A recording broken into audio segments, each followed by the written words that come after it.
Sejak zaman kuno, permasalahan mengenai bagaimana alam semesta yang tanpa cacat ini terbentuk, kemana tujuannya, dan bagaimana cara kerja hukum-hukum yang menjaga keteraturan dan keseimbangan alam semesta merupakan topik yang menarik. Pendapat kaum materialis yang berlaku selama beberapa abad hingga awal abad ke-20 menyatakan bahwa alam semesta memiliki dimensi tak terbatas, tidak memiliki awal, dan akan tetap ada untuk selamanya.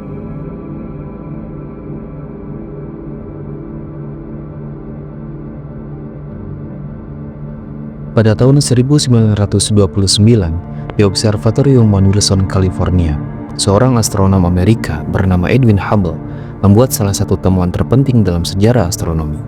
Ketika tengah mengamati bintang dengan teleskop raksasa, dia menemukan bahwa cahaya yang dipancarkan bintang-bintang bergeser ke ujung merah spektrum. Temuan ini menggemparkan dunia ilmu pengetahuan.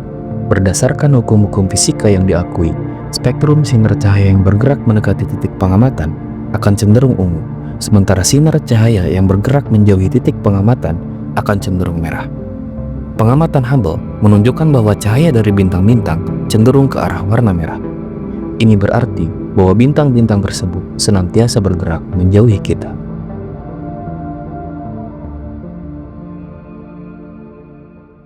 أَوَلَمْ يَرَ الَّذِينَ كَفَرُوا أَنَّ السَّمَاوَاتِ وَالْأَرْضَ كَانَتَا رَتْقًا فَفَتَقْنَاهُمَا وَجَعَلْنَا مِنَ الْمَاءِ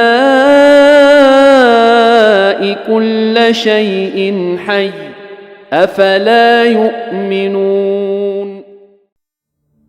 Dan apakah orang-orang kafir tidak mengetahui bahwasanya langit dan bumi itu keduanya dahulu adalah suatu yang padu, kemudian kami pisahkan antara keduanya.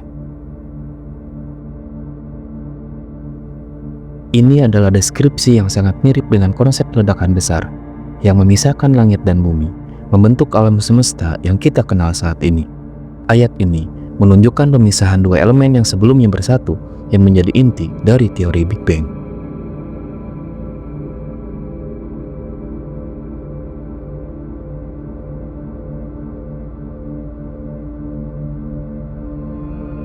Menariknya, ayat ini diturunkan 14 abad yang lalu, jauh sebelum teori Big Bang ditemukan. Al-Quran tidak hanya berhenti pada pemisahan tersebut. Al-Quran menggambarkan lebih jauh tentang proses penciptaan alam semesta dengan cara yang sangat luar biasa. وَالسَّمَاءَ بَنَيْنَاهَا بِأَيْدٍ وَإِنَّا لَمُوسِعُونَ.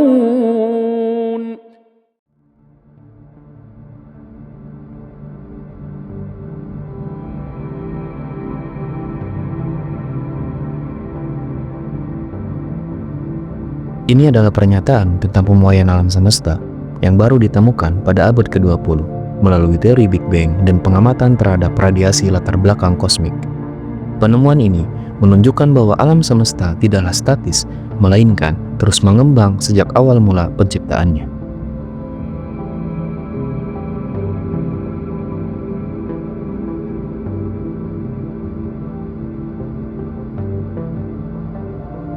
Pada tahun 1948, George Gamow mengemukakan gagasan lain mengenai teori Big Bang. Dia menyatakan bahwa setelah terbentuknya alam semesta dari ledakan hebat, di alam semesta seharusnya terdapat surplus radiasi yang tersisa dari ledakan tersebut. Lebih dari itu, radiasi ini seharusnya tersebar merata di seluruh alam semesta. Bukti yang seharusnya ada ini segera ditemukan.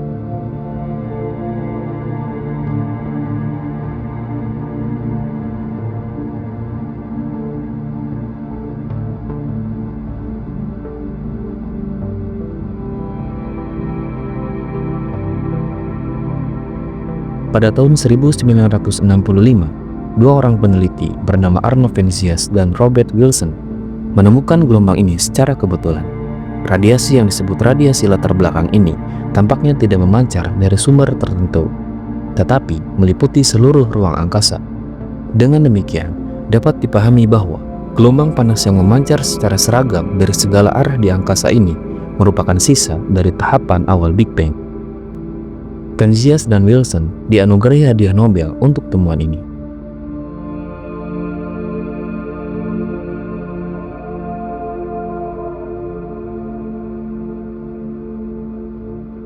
Pada tahun 1989, NASA mengirimkan satelit Cosmic Background Explorer ke angkasa untuk melakukan penelitian mengenai radiasi latar belakang.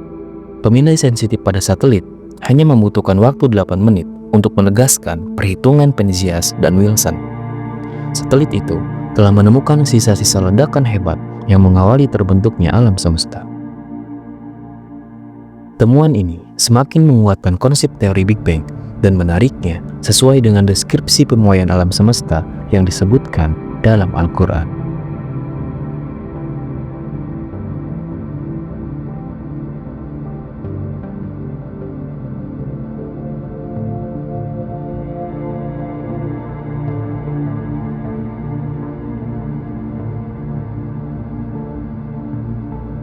Di luar pertanyaan tentang asal-usul alam semesta, ada pertanyaan lebih dalam mengenai keseimbangan dan keteraturan yang ada di dalamnya.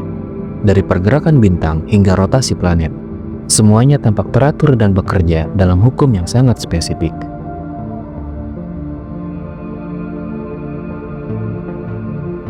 Di alam semesta, miliaran bintang dan galaksi yang tak terhitung jumlahnya bergerak dalam orbit yang terpisah.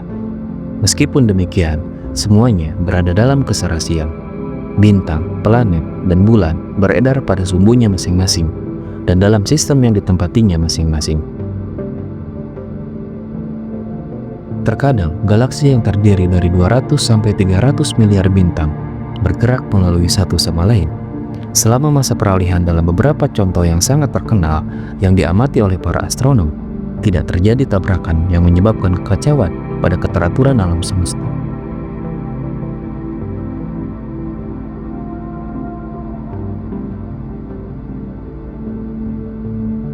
Di seluruh alam semesta, besarnya kecepatan benda-benda langit ini sangat sulit dipahami bila dibandingkan dengan standar bumi. Jarak di ruang angkasa sangatlah besar bila dibandingkan dengan pengukuran yang dilakukan di bumi.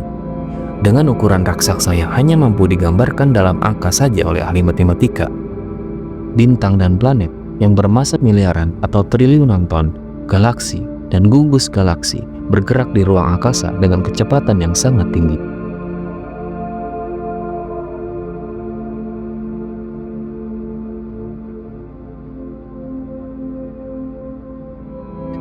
Jika kita mengamati fenomena alam ini, kita tidak dapat mengabaikan keteraturan yang luar biasa ini.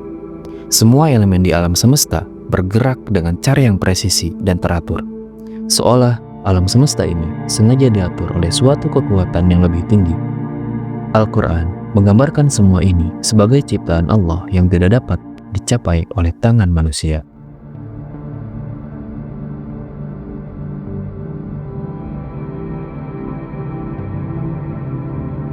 Al-Quran juga mengingatkan kita bahwa alam semesta ini bukanlah hasil dari kebetulan atau ketidaksengajaan. Alam semesta ini adalah ciptaan Allah. Dalam surat Al-An'am ayat 101 dijelaskan, Badi'us samawati wal ard anna yakunu lahu waladun walam takun lahu sahibah wa khalaqa kulla syai' wa huwa bikulli syai'in alim. penekanan pada penciptaan ini menunjukkan bahwa semua yang ada, baik di langit maupun di bumi, adalah hasil dari kehendak dan kebesaran Allah. Tidak hanya tentang asal-usulnya, Al-Quran juga mengajarkan kita tentang keterkaitan antara manusia dan alam semesta. Dalam surat Al-Baqarah ayat 164, Allah mengingatkan kita akan tanda-tanda besar yang ada di alam semesta ini. Sesungguhnya, dalam penciptaan langit dan bumi, silih bergantinya siang dan malam, terdapat tanda-tanda bagi orang-orang yang berakal.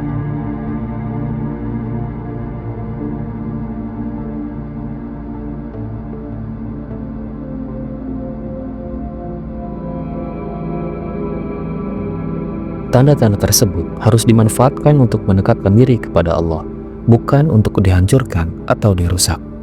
Alam semesta ini adalah titipan, dan manusia harus menjaga keseimbangannya.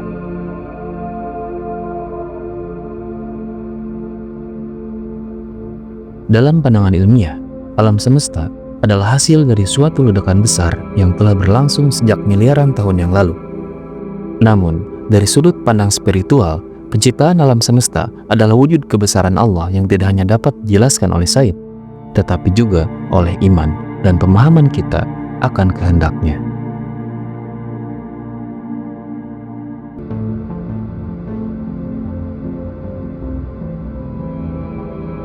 Sains dan Al-Quran, meskipun berangkat dari pendekatan yang berbeda, sejatinya berbicara tentang hal yang sama, yaitu keagungan dan kebesaran pencipta alam semesta.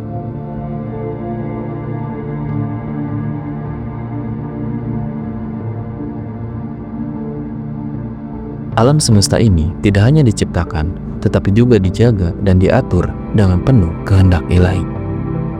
Tidak ada kesulitan bagi Allah untuk mencipta juga menghancurkan alam semesta ini.